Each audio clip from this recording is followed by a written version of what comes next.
December 11, 2004. Nagkakasayahan ang lahat sa FPJ Studios sa Quezon City para sa isang maagang Christmas party. Nandoon ng mga matatalik na kaibigan sa showbiz at politika. Nakausapan niya noon sa telepono ang katatapos lang manalo sa laban na si Manny Pacquiao. Ngunit ilang oras lang ang lilipas. Isang hindi inaasahang kaganapan ang magpapabago sa kasaysayan ng bansa. Sino nga ba si Fernando Poe Jr. sa likod ng mga kamera noong pumasok siya sa maduming mundo ng politika? Ano ang totoong dahilan ng kanyang pagtakbo noong election 2004? At ano ang mga huling salita niya bago siya inatake sa gitna ng pagdiriwang? Ang lahat ng yan ay dito ninyo matutunghayan sa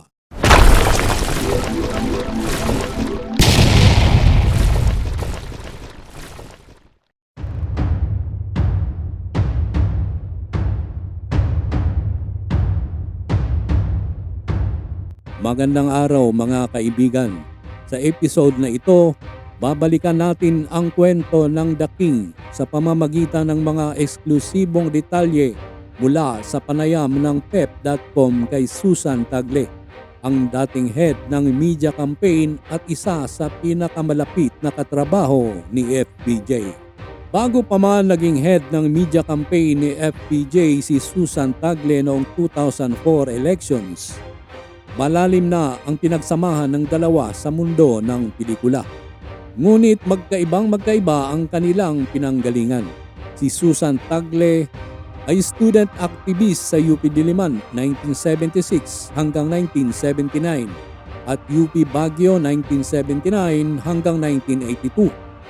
Miyembro ng UP Repertory Company na lumaban sa censorship ng human rights violations.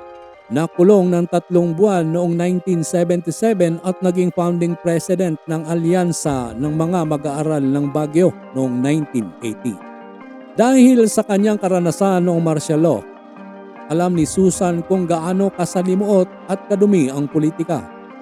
Kaya noong 2002, nang umusbong ang mga chismis na balak tumakbo ni FPJ sa pagkapangulo para sa May 2004 elections, direktang tinutulan ito ni Susan.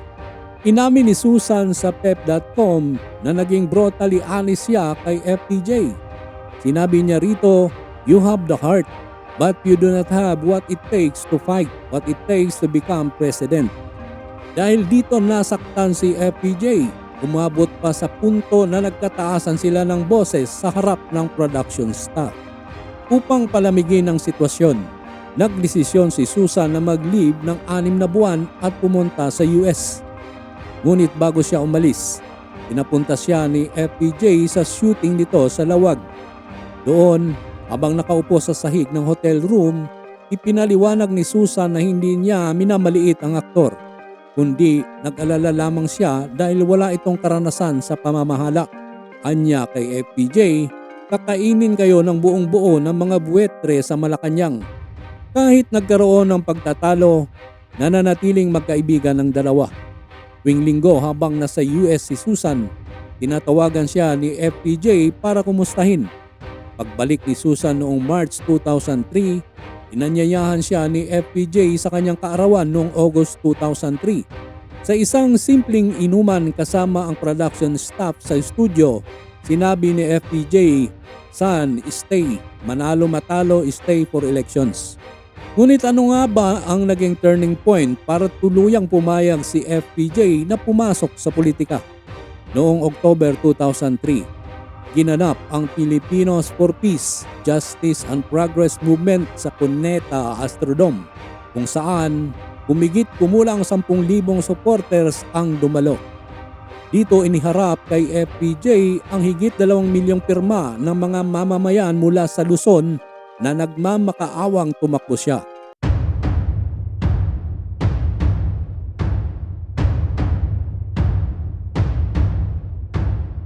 Apat na dahilan ng pagtakbo ni FPJ ayon kay Susan Tagle.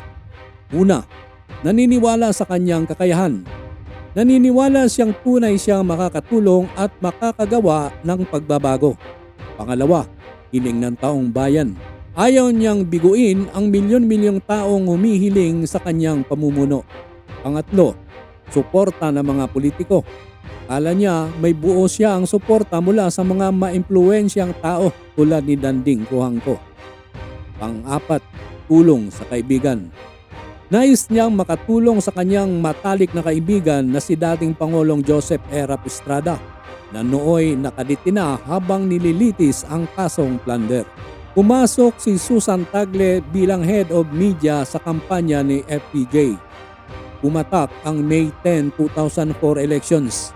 Sa opisyal na bilang ng Kongreso, lumabas ang resulta. Gloria Macapagal Arroyo, 12,905,808. Samantalang si Fernando Poe Jr. o FPJ, 11,782,232. Natalo si FPJ sa margin na higit 1.1 milyong boto. Ngunit noong July 23, 2004, naghain si FPJ ng protesta sa Supreme Court na tumatayong Presidential Electoral Tribunal. Kinwestiyon niya ang mga electoral returns mula sa libo-libong presinto sa buong bansa dahil sa dugas at manipulasyon. Pagkatapos ng eleksyon, nag-withdraw si FPJ sa pampublikong buhay at nananatili sa kanyang bahay sa Antipolo. Ayon kay Susan, tinawag siya ni FPJ noong November 4 para pag-usapan ang nangyari, ang mga taong nagtaksil at ang mga naging tapat. Dito binigkas ni FPJ ang mga katagang hinding-hindi malilimutan ni Susan. Hindi ako malungkot dahil wala tayo sa Malacanang. Malungkot ako kasi hindi nasunod ang will ng taong bayan. Naniniwala si FPJ na nadaya ang taong bayan at hindi nirespeto ang kanilang boses. Kahit may pinagdadaanang kabiguan, tumulong pa rin si FPJ nang manalanta ang bagyong Unding noong November 2004. Personal na pinangangasiwaan ni FPJ ang pagpapak ng 2 container van na relief goods sa kanyang studio para ipamigay sa Quezon Province. Ito na pala ang isa sa huling pagkakataon na makakasama siya ng kanyang staff.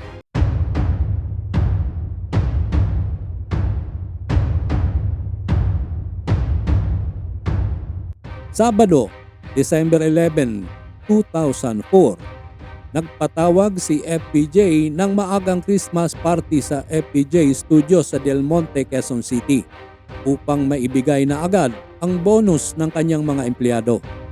Nandoon ang kanyang mga kaibigan sa politika at pelikula, sina Mayor Jojo Binay, Cheese Escudero, Eddie Garcia at Jimmy Fabregas. Naging masaya ang gabi. Nakausapan ni FPJ sa telepono ang pambansang kamao na si Manny Pacquiao. Nakatatapos lang ma-knockout ang Thai boxer na si Narungrit Tirang sa 4th round. Sinabihan din ni FPJ si Susan na maghanda dahil baka lumipad sila pa US sa kasunod na linggo dahil gustong makipag-usap ng US State Department ukol sa krisis sa lehitimasyon ng administrasyon ni GMA. Ngunit bandang alas 11:20 ng gabi, biglang tinawag ni Mayor Jojo Binay si Susan Tagle.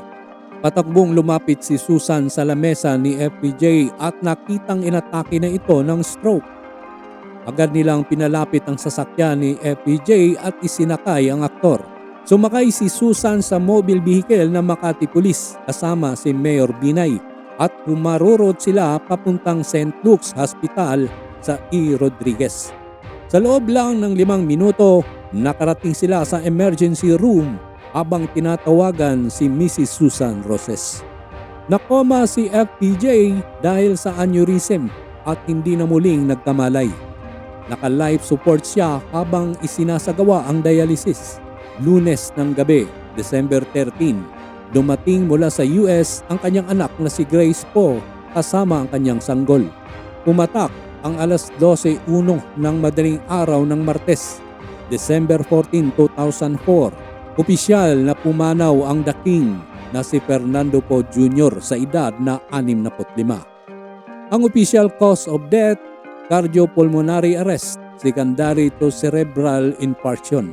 Sa kanyang lamay at libing, kitang-kita ang pagmamahal ng taong bayan.